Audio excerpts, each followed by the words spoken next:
नमस्कार, मैं डॉक्टर विश्वनाथ तिवारी हूँ। आप देखना शुरू कर चुके हैं YouTube channel homeopathy for all. इस चैनल के माध्यम से मैं आपको बीमारियों के बारे में सटीक, प्रामाणिक और वैज्ञानिक जानकारी देने की कोशिश करता हूँ, जिससे आप जागरूक बने, जानकार बने, डरे नहीं। तो आइए आज शुरू करते हैं एक नई जानकारी के साथ नया वीडियो, जिसमें मैं कोरोना और होम्योपैथिक दवाइयों के बारे में आपको जानकारी दूंगा। सोशल मीडिया प्लेटफॉर्म पर इस बारे में तमाम चीज़ें बताई गई हैं, लेकिन इन सारी चीज़ों का सफ़ेद और स्याह सच क्या है, आज इस वीडियो के माध्यम से हम जानेंगे। बस आप शुरू से आखिर तक इस वीडियो को देखते रहिए, तभी आप ये समझ पाएंगे कि इस पूरी जानकारी की सच्चाई क्या है।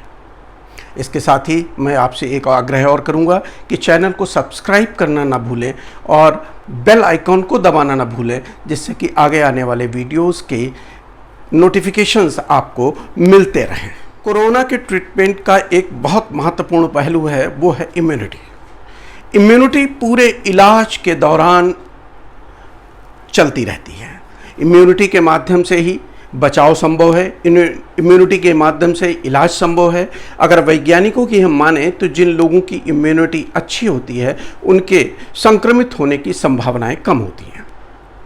यदि ये खुदा न खास्ता संक्रमित हो भी गए, तो ऐसे लोगों में जिनकी इम्यूनिटी अच्छी होती है, संक्रमण के ज़्यादा बढ़ने की संभावनाएं नहीं होती, यानी कि हल्के फुल्के लक्षण आते हैं और उसके बाद एक तय समय सीमा के बाद उन लोग जल्दी ठीक हो जाते हैं, यानी कॉम्प्लिकेशंस नहीं होते हैं। अगर बीमार हो भी गए तो उनमें कॉम्प्लिकेशंस की संभावनाएं कम होती हैं। जैसे ही हम इम्यूनिटी की बात करते हैं, यानी कि इम्यूनिटी के इर्द गिर्द ही कोरोना के उपचार की सारी बात घूमती रहती है, और जैसे ही हम इम्यूनिटी की बात करते हैं तो होम्योपैथी की बात शुरू हो जाती है।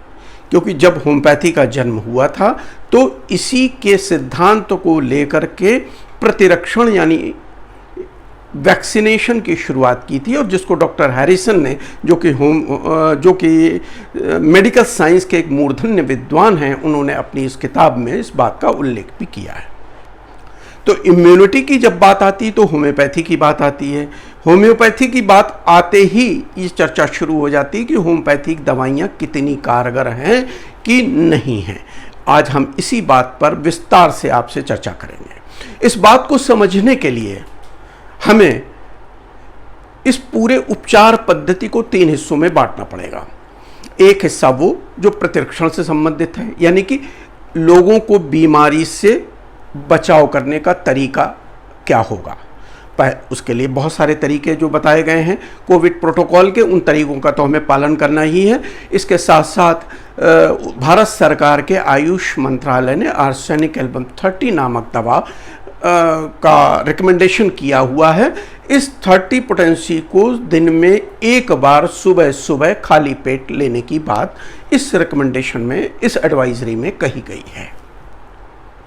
इसके साथ ही अब एक चीज़ यहाँ हमें समझनी पड़ेगी, क्योंकि सारे मरीजों का प्रतिरक्षण यानी कि सारे मरीजों का बचाव केवल आर्सेनिक के माध्यम से नहीं किया जा सकता है। तो कुछ मरीज ऐसे भी हैं हमारी सोसाइटी के अंदर जो इम्यूनो कॉम्प्रोमाइज्ड हैं। उन मरीजों का बचाव हम किस तरह करेंगे, आइए तो ये हम बताते हैं। उन मरीजों के बचाव के लिए हमारे पास और भी कई दवाइयाँ हैं, जैसे इचनीशिया परप्यूरिया। इसके मदर टिंचर से लेकर के 3x पोटेंसी तक हम इसका इस्तेमाल कर सकते हैं और उससे प्रतिरक्षण प्राप्त कर सकते हैं। दूसरी दवा इन्फ्लुएंजम है, जिसकी 1000 पोटेंसी का इस्तेमाल किया जाता है। जेल्सीमियम है, जिसकी भी 1000 पोटेंसी का इस्तेमाल किया जाता है। इन दवाइयों का उपयोग आप किसी चिकित्सक से परामर्श लेकर ही करें। कृपया इस वीडियो को देखकर स्वयं से इन दवाइयों के इस्तेमाल की कोशिश ना करें। अब आइए शुरू करते हैं उन लोगों के बारे में जिनको संक्रमण हो चुका है। जिनको संक्रमण हो चुका है उनके लिए हमें क्या करना है, होम्योपैथी में क्या उनके लिए संभावनाएं हैं, इस बात पर भी हमें चर्चा करनी है। जिन लोगों को संक्रमण हो चुका है वो 2 तरीके के लोग होंगे। एक तो वो जिनमें हल्के फुल्के लक्षण आए होंगे और वो होम क्वारंटाइन में हैं। ऐसे लोगों का उपचार अलग तरीके से होगा।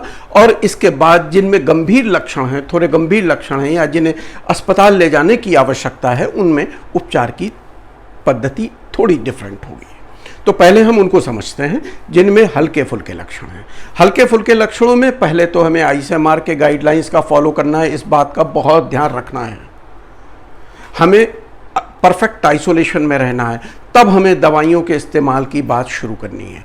दवाइयों के इस्तेमाल में हमें मुख्यतः bryonia 30, gelsemium 30, arsenic album 30, justicia Q, eucalyptus Q, इन दवाइयों का इस्तेमाल आप सफलतापूर्वक कर सकते हैं। मरीज के लक्षणों के आधार पर इन दवाइयों का जब भी आप इस्तेमाल करेंगे बड़े अच्छे परिणाम आपको मिलेंगे, और ये करके देखा है।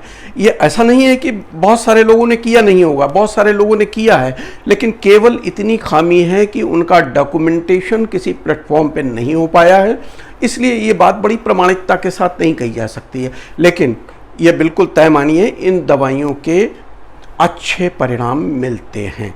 अब दूसरे प्रकार के वो लोग हैं जो अस्पताल में भर्ती हैं। अस्पताल में भर्ती हैं तो उनके लिए थोड़ी दवाइयाँ भी अलग किस्म की हैं, क्योंकि उनमें ज़्यादातर में पोस्ट कोविड निमोनिया डेवलप हो चुका होता है। पोस्ट कोविड निमोनिया की वजह से उनका ऑक्सीजन कंसंट्रेशन घटने लगता है। उनका कंसंट्रेशन अगर 90 के नीचे आ चुका है तो उनका हॉस्पिटलाइजेशन किया जाना बहुत ज़रूरी है। इस बात को बहुत गंभीरता से समझिए, क्योंकि सोशल मीडिया प्लेटफॉर्म पर एक दवा को प्रोजेक्ट किया गया, ठीक है ना। उस दवा को प्रोजेक्ट करने के बाद कहा गया कि यह ऑक्सीजन लेवल कम होने पर दें।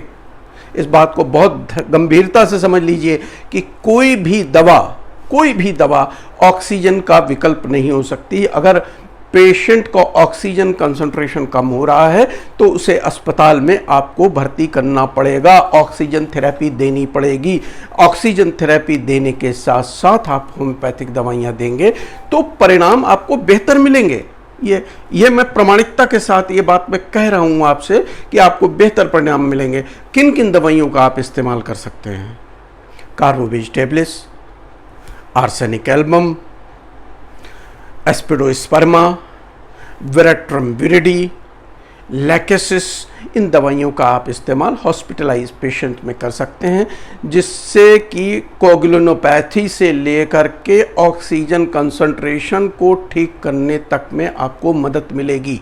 क्योंकि बीमारी ठीक होगी तो ऑक्सीजन कंसंट्रेशन बढ़ेगा। तो इसलिए कभी भी ये मत कहिएगा, किसी को भी ये श्योर मत करिएगा कि आप ऑक्सीजन कंसंट्रेशन कम है, एस्पिडोस्पर्मा दीजिए, दिन में 4 बार दीजिए, 20 बूंद दीजिए, 30 बूंद दीजिए, इस तरीके की बातें कहना ठीक नहीं है। इस बात को बहुत अच्छे से समझ लीजिए। अब हम चर्चा करेंगे पोस्ट कोविड पेशेंट्स की, क्योंकि पोस्ट कोविड कॉम्प्लिकेशंस भी बहुत सारे हैं।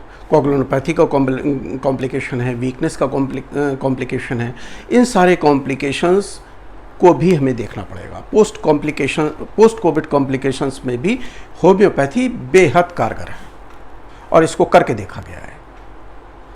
इसको करके देखा गया तो पता चला कि होम्योपैथी से बेहतर विकल्प पोस्ट कोविड कॉम्प्लिकेशंस या पोस्ट कोविड वीकनेस के लिए होम्योपैथी से बेहतर विकल्प कोई भी नहीं है।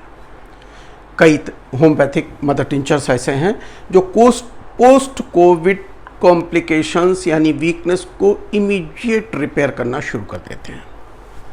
उन मदर टिंचर्स में अल्स्टोनिया मदर टिंचर, चाइना ऑफिसिनेलिस, नक्श मॉस्काटा मदर टिंचर और क्लीमेटस वाइटल्वा मदर टिंचर। इसके अलावा लेसेथिन 3x भी बहुतायत मरीजों में बहुत आराम दे देती है।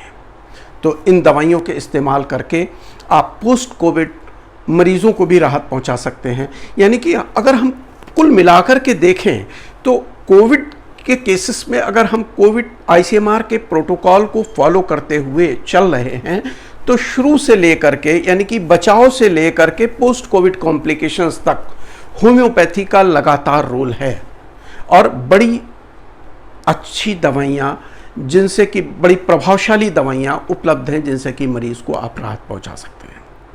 लेकिन मैं फिर एक बार विनम्रतापूर्वक आप सभी से आग्रह करूंगा कि इन किसी भी दवा का इस्तेमाल आप खुद से ना करें, किसी भी योग्य फिजिशियन से आप परामर्श जरूर ले लें।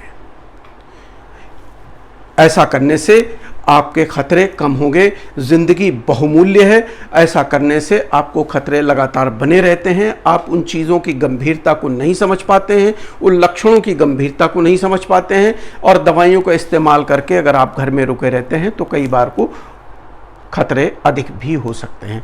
इसलिए यह बात बहुत ज़रूरी है कि हम जब भी दवाइयों का इस्तेमाल करें तो किसी होम्योपैथिक फिजिशियन से इस संदर्भ में परामर्श जरूर करें।